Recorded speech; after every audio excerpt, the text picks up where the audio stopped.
This video features Representative Jamie Raskin reacting to President Trump's renewed threats to deploy federal law enforcement and National Guard troops beyond Washington, D.C., into other U.S. cities. Below is a crafted 600-word article, without headings, that captures its essence and significance. In the video, Representative Jamie Raskin, a Democrat from Maryland, challenges President Trump's latest threat to expand federal law enforcement operations into cities led by Democratic officials, particularly citing Washington, D.C., Chicago, Oakland, and Baltimore. Raskin frames the move as an authoritarian gambit, designed to manufacture a national security crisis where none exists. He underscores that crime in the capital is at a 30-year low, rendering the president's justification baseless, and notes that this federal intervention runs directly counter to local autonomy and the Home Rule Act. Raskin pledges to introduce a resolution in the House to reverse this state of local emergency and restore full home rule to the District of Columbia. This moment marks the first-ever invocation of Section 740 of the D.C. Home Rule Act, allowing the president to assume control over the Metropolitan Police Department during an emergency.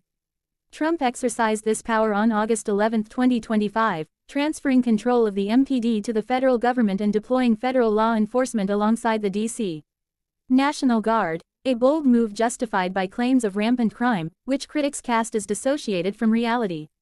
The initial impact of this federal takeover generated significant controversy. Protests erupted in D.C., with residents rallying against what they perceive as militarization in their neighborhoods. Despite Trump's rhetoric, city and federal statistics revealed that violent crime had been steadily declining for months, weakening the administration's narrative of an emergency. Legal opposition quickly followed. D.C. Attorney General Brian Schwab filed a lawsuit arguing the takeover violated the Home Rule Act, maintaining that local police and the mayor retain legal authority. Eventually, a compromise allowed the city's police chief to remain in operational control. Beyond D.C., Trump has signaled intentions to deploy similar federal forces in other Democratic-run cities. Reports indicate that deployments already began in Los Angeles in June 2025, and plans are underway for Chicago and potentially New York, San Francisco, or Oakland. His critics, mayors, governors, and civil rights advocates denounce these plans as politically motivated power grabs that threaten civil liberties and undermine local governance. They also raise legal red flags, pointing to potential violations of the Posse Comitatus Act, which restricts the use of military forces in civilian law enforcement without congressional approval, as well as possible clashes with state authority under emergency declarations. Representative Raskin's remarks reflect deep concerns among Democrats that these deployments are more about political theater than public safety.